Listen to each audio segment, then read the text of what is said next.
prolongadas, tempestades fora de época, é cada vez mais imprevisível saber como e quando o tempo será o vilão das cidades. Mas uma coisa é certa, as tragédias por fenômenos naturais têm atingido milhares de pessoas em todo o mundo. A China resolveu fazer diferente. Episódios de alagamento que marcaram o país se transformaram em um conceito. São as cidades esponja. A Joana mora em Xangai e vai contar como isso funciona.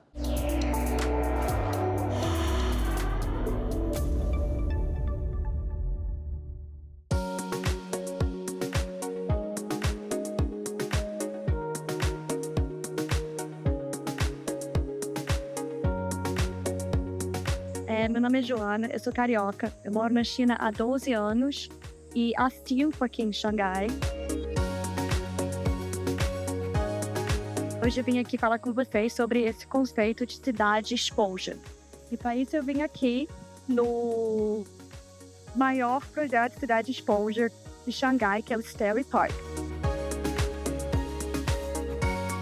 E como é que esse conceito de cidade esponja surgiu? Em 2012, ocorreu uma enchente muito grande em Beijing, que acabou com a morte de 79 pessoas. Foi aí que um arquiteto e urbanista chamado Pi Congé escreveu o governo e ele veio com esse conceito de cidade esponja, que na verdade é muito interessante. Ele mistura ciência e tecnologia, mas também conhecimentos tradicionais chineses de observações das montanhas, que acontecem entre todos os anos. O projeto finalmente foi aceito e vários projetos pilotos começaram a ser feitos ali a partir de 2015. Um deles é esse aqui que a gente está hoje. Você vai ver asfaltos permeáveis, jardins de água, lagos e canais artificiais.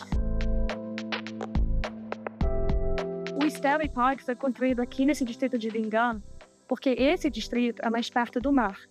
E por ser mais perto do mar, ele é muito mais vulnerável aos tufões que passam aqui praticamente anualmente. Então, eles têm um problema muito maior aqui em Lingang com enchente do que a gente teria do outro lado da cidade, que fica mais ou menos a 1h30 de onde a gente está. O plano da China é que até o ano de 2030, 80% das cidades chinesas sejam nesse formato de cidade esponja e que elas possam reaproveitar até 70% da água das chuvas. As cidades esponja já se espalham pelo mundo. Além da China, outros países decidiram investir nessa estratégia para enfrentar enchentes. Nos Estados Unidos, Nova York adotou soluções baseadas na natureza para gerenciar a água da chuva. O Hunters Point South Park funciona como um parque alagável. Na Alemanha, Berlim também integrou elementos de esponja em sua infraestrutura. E o Brasil também tem um exemplo. Curitiba, a capital do Paraná, investe em parque que armazena a água da chuva. É o caso do Parque Barigui. E para falar sobre esse assunto, convidamos o advogado especialista em direito ambiental, Luiz Carlos Assetti Júnior. Doutor Assetti, seja bem-vindo aqui ao Como Funciona Aí. Eu queria começar o programa pedindo para o senhor explicar o que é esse conceito de cidade esponja.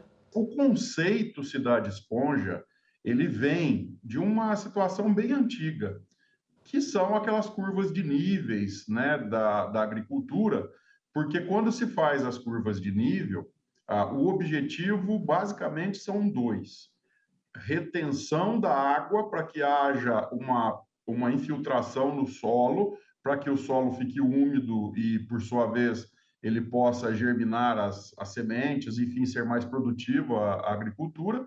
E o segundo objetivo é que a água não ganhe velocidade e, por sua vez, não abra vossorocas. Com esse conceito, ele foi adaptado às cidades para que, ocorrendo tempestades, né, grande volume de chuva, que essa água fique retida num determinado local, né, para que não ganhe velocidade e cause estragos com alagamento, bem como que ela possa infiltrar também ao solo. E isso foi adaptado, né, na China, por causa das monções, e a ideia acabou ganhando o mundo. Aqui no Brasil, nós temos o exemplo de Curitiba, que existe um local apropriado para receber essas águas, mas guardadas as proporções, né, e também a situação da gente não ter um conhecimento exato de todos os 5.000 e poucos municípios do Brasil, quais estão mais à frente, mas eu acredito que outros municípios também tenham a mesma preocupação. Por quê? O que aconteceu lá no Rio Grande do Sul, em tese, pode acontecer em qualquer lugar devido a essa questão de mudanças climáticas que todos nós estamos sentindo. Vamos voltar então à China. Como implantar uma cidade à prova de chuva, com estruturas anti-inundação? A Joana vai explicar melhor como funciona por lá.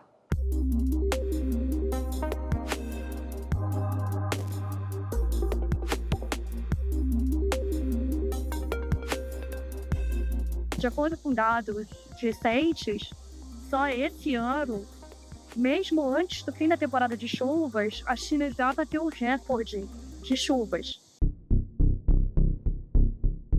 A China toma certas medidas para amenizar o efeito dessas enchentes. Uma delas é a Lei de Gerenciamento de Enchentes de 1997, mas além disso, eles têm um ministério dedicado a emergências. E eles também têm, somente para secas e para enchentes, o que eles chamam de a sede do controle de secas e enchentes, que fica sob a direção do vice-premier da China. Fica sob responsabilidade dessa sede fazer todo o planejamento do país, de como é que vai ser feita a prevenção e o trabalho depois de resgate e reconstrução que acontece com uma enchente. E aí o governo central vai trabalhar com os governos locais, praticamente como se faz com tudo aqui na China. Também a sede do controle de enchentes secas, que é responsável pelo monitoramento e classificação, sistema de classificação das enchentes. A sede também fica responsável por enviar o risco de enchente às diferentes formas de disseminação. O ministério responsável pelo resgate em emergências, né, ele tem um aplicativo dentro do WeChat, que é uma das plataformas de redes sociais aqui na China, que as pessoas podem acessar durante uma época de crise e pedir socorro. E é isso, gente. Muito obrigada, pessoal aí do QBDcista. Foi um prazer conversar com vocês. Doutora Sete, a perspectiva aí dos cientistas é que esses eventos climáticos extremos até piorem, né? O senhor acredita que nós temos hoje tratados internacionais que tratam dessa questão, ou pelo menos que determinem aos países medidas, né, de prevenção a essas consequências das chuvas, dessas catástrofes que acontecem em função das mudanças climáticas? Nós temos aqui a Convenção de Ramsar, né, que ela é focada na conservação e uso sustentável das zonas úmidas, que são essenciais para a gestão da água. Nós temos a Agenda 2030 da ONU, né, para o desenvolvimento sustentável, e dentro da Agenda 2030 nós temos especificamente a ODS 6, que fala sobre água limpa, saneamento, a ODS 11, que fala sobre cidades e comunidades sustentáveis, e também a ODS 13, que ela ela fala sobre mudanças globais do clima. E, por fim, nós temos o Acordo de Paris, que, embora ele seja focado nas mudanças climáticas, incentiva a prática que aumenta a resiliência das cidades, incluindo a gestão da água. E aí, se você me permite, né, e como nós estamos aqui na TV Justiça, eu acho importante, quando a gente fala de gestão da água, é importante a gente mencionar uma situação que poucas pessoas lembram quando a gente está mencionando esse tema. Lá em 97, foi criado aqui no Brasil a Política Nacional de Recursos Hídricos, conhecida pela abreviação PNRH, e a lei é a 9433 de 97. E aí eu fiz aqui um apanhado para contribuir com o telespectador, para contribuir com o cidadão. Dentro dessa legislação, que é lá de 97, o que poderia efetivamente ser utilizada nessa lei para essa questão de cidades esponja. E eu achei algumas coisas bem interessantes nessa lei. Olha só, a Política Nacional de Recursos Hídricos, ela pode ajudar basicamente em 5 pontos nessa questão de cidades esponja. Então, a primeira delas, a gestão integrada dos recursos hídricos, né? Então, como existe essa previsão na lei de gestão integrada dos recursos hídricos e é integrada no governo federal, estadual e municipal, ok? Então, ela é essencial para que haja um planejamento e implementação de cidades esponjas que dependem de uma gestão eficiente das próprias águas de chuva. O que seria essa gestão eficiente? Exatamente você ter a retenção dela para que haja a infiltração e o não volume com velocidade, igual acontece em muitas cidades. Quando existem aquelas tempestades, por exemplo, em Belo Horizonte, eu já tive o desprazer de estar lá num dia de tempestade e ver a rapidez que é a inundação que acontece lá. A água desce numa velocidade muito grande, num volume acentuado, e alaga e causa inúmeros prejuízos e problemas para o cidadão. Na Grande São Paulo, em vários pontos, acontece o mesmo. Você está ali, começa a chover num ponto extremo, dali um pouco já começa a alagar e pronto, já estão os carros todos debaixo d'água. Então, esse é o grande problema, é a água ter velocidade. Então, a ideia da cidade esponja é reter essa água para que ela infiltre, mas ao mesmo tempo que ela não tenha uma velocidade em determinado sentido para que o cidadão não tenha esse prejuízo, como foi citado. Então, essa gestão da eficiência da água também se enquadra na questão de água de chuva. Se enquadraria também, por exemplo, a Política Nacional de Proteção e Defesa Civil, que entrou em vigor há pouco tempo, ela também obriga aí os estados a adotar medidas que possam contribuir para a prevenção dessa situação, como o senhor estava falando agora, como acontece em Belo Horizonte, em grandes, acho que nas grandes capitais, quando acontece uma chuva muito forte? Sim, exatamente. E era o que eu ia falar nesse ponto agora. Quando nós falamos da Política Nacional de Defesa Civil, nós temos que lembrar que existem 2 leis, né? Uma complementa a outra. Nós temos a 14608, que ela é de 2012, e depois ela foi alterada pela 14750 de 2023. Então, essa legislação, que é denominada como Política Nacional de Defesa Civil, ela faz uma previsão de 4 itens importantíssimos, que ela vai complementar a Política Nacional de Recursos Hídricos na questão de gestão que eu havia dito. Então, veja, financiamento e recursos, planejamento e coordenação, educação e capacitação, e as parcerias, facilitando a colaboração de governo local, ONGs, setores privados, para a implementação dessas estratégias. Quais estratégias? Telhado verde, floresta vertical, a situação de parques ou praças que tenham essa condição de água ser infiltrada com mais facilidade, o asfalto ou o concreto, né, de calçadas e vias públicas, sejam eles de uma forma que possa haver a infiltração. Então, essa união da legislação que visa a proteção dos recursos hídricos, que é a Política Nacional de Recursos Hídricos, somada com a Política Nacional de Defesa Civil, que são essas 2 leis que eu citei, nós temos um formato perfeito para que haja a gestão dos municípios com o apoio do governo do estado e da União para que essa gestão ocorra com eficiência. Excelente. A gente continua a nossa conversa já já, porque agora a gente vai fazer um pequeno intervalo.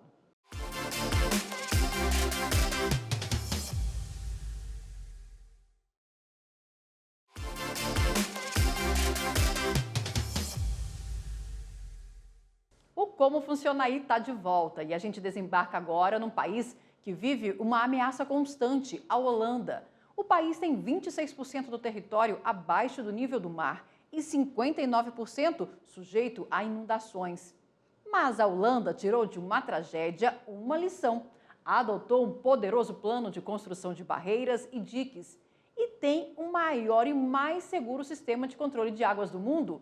E a Priscila, uma jornalista que mora por lá, vai mostrar para a gente as estratégias do país para domar as águas.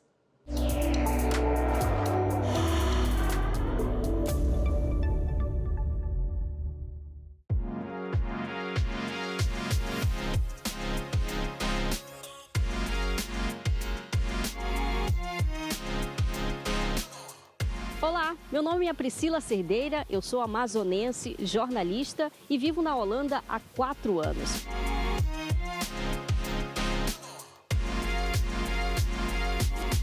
Atualmente eu moro em uma vila onde claramente você pode perceber que as ruas são paralelas a lagos como esses. Esse, inclusive, fica aqui nos fundos da minha casa. E sempre que eu mostro essa paisagem para alguém, a pergunta é sempre a mesma. Acontece alguma inundação? Essa água chega a invadir o quintal de vocês? E a resposta é sempre a mesma: não. Mas sabe por que isso não acontece? Eu vou mostrar agora para vocês lá no centro da minha cidade. Vem comigo. A imagem geral da vila representa o cenário por todas as cidades da Holanda. Muita área verde, ruas e lagos sempre paralelos. E quando a água dos canais da vila ultrapassam o limite permitido, elas vêm parar nesse canal aqui. É aqui, nessa bomba d'água, que ela é escoada para o outro lado do canal. E esse canal corre até o centro da cidade, onde a água é despejada no rio Rijn, que é o rio que corta não só a Holanda, mas boa parte da Europa.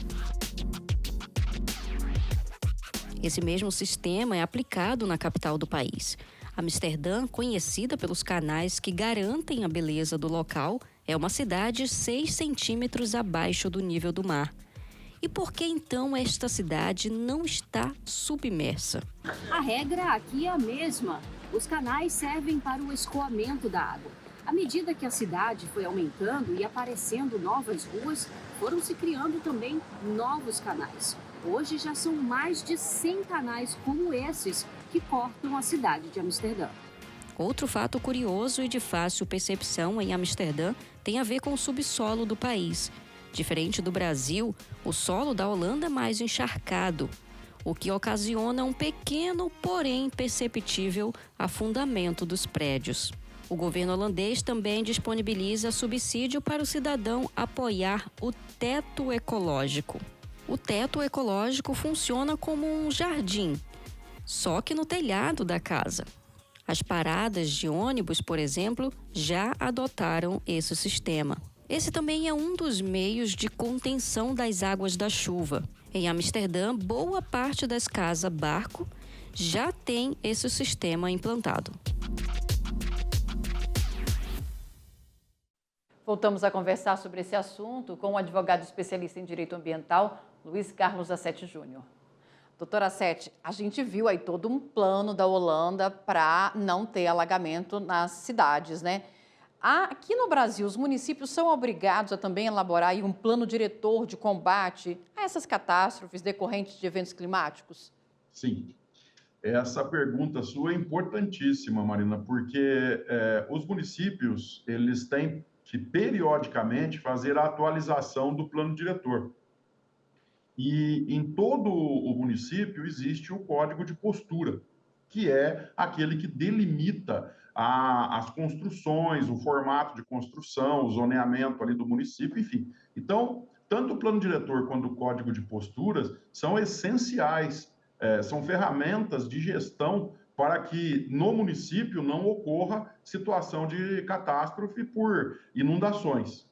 Então, essa situação de ferramentas de cidades esponja, elas também contam, né, os municípios também contam com a Política Nacional de Recursos Hídricos, que era a que eu estava comentando agora há pouco, que existe um segundo item importante nessa lei, que é a participação social e descentralização das atividades, mas também os planos de recursos hídricos, aonde você, munícipe, né? Você, gestor do município, você consegue contar com o apoio do Estado e da União para não apenas ter a previsão meteorológica, mas também aquele conceito técnico, aquela obra técnica, para que os profissionais do município possam ter o apoio técnico, o apoio de doutrina, de informação de profissionais que tenham formação adequada, para que o município possa vir a elaborar, exemplo, construções que tenham 20%, 30% de área verde, não podendo ser 100% cimentado. Aquelas casas, como antigamente a gente vinha, que era 100% cimentado o quintal, não pode. Precisa ter ali um jardim com 10% de espaço, né, da obra, para que haja essa infiltração. Nas calçadas, parte da calçada ser feito com grama, com vegetação, para que haja infiltração. O cimento tem que ser um cimento poroso, para que ele possa também facilitar a infiltração. E a Política Nacional de Recursos Hídricos tem as ferramentas, inclusive faz previsão de orçamento, de dinheiro, para que os municípios consigam colocar em prática essa ferramenta da Cidade Esponja. Vamos voltar para a Holanda, porque agora, da cidade de Eindhoven, a Amanda vai mostrar como o país adotou um trabalho de prevenção com as crianças e como funciona o sistema de alerta aos moradores.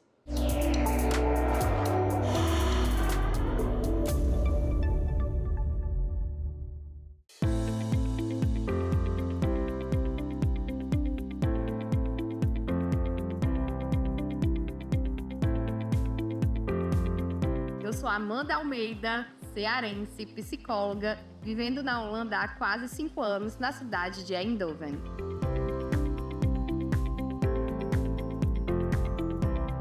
Aqui nós contamos com sistemas de alarme. Uma vez por mês, na primeira segunda-feira do mês, ao meio-dia, recebemos mensagens tanto via celular, como também soa um alarme, onde toda a Holanda consegue treinar, ouvir esse alarme para se proteger.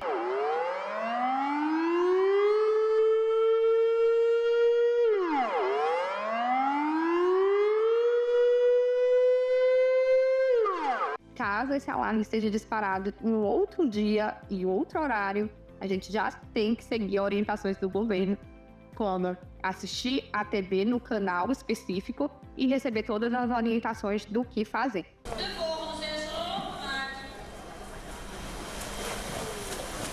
Aqui as crianças são incentivadas a se protegerem desde muito novas. Praticam o principal esporte como a natação. E a natação vai do diploma A ao C. E no nível C as crianças nadam de roupa e até mochilas e sapatos. E eu me despeço de vocês e da TV Justiça. Até breve. O Brasil tem uma nova política de defesa civil desde 2023. De acordo com a Lei 14.750, é dever da União, dos estados, do Distrito Federal e dos municípios adotar as medidas necessárias à redução dos riscos de acidentes ou desastres. A nova legislação impõe ainda a responsabilidade de produzir alertas antecipados em razão de possibilidade de ocorrência de desastres. Doutora Sete, a gente viu aí a Amanda mostrando esse sistema de monitoramento da Holanda, né? Aqui no Brasil, essas cidades que passam aí por perigos iminentes, o senhor acredita que elas têm obrigação legal de comunicar aos moradores, adotar uma medida dessa de monitoramento e comunicação aos moradores desses riscos? Com a legislação, né, que a Política Nacional de Defesa Civil, ela faz a previsão muito clara que o governo federal, os estados e os municípios, eles devem não apenas fazer esse aviso preventivo à catástrofe ou ao risco, né, de alguma catástrofe, mas também a necessidade de fazer um trabalho de prevenção. Então, essa questão preventiva, ela é essencial e ela é obrigatória. Caso não seja feito, a população tem o direito de exigir a reparação do dano.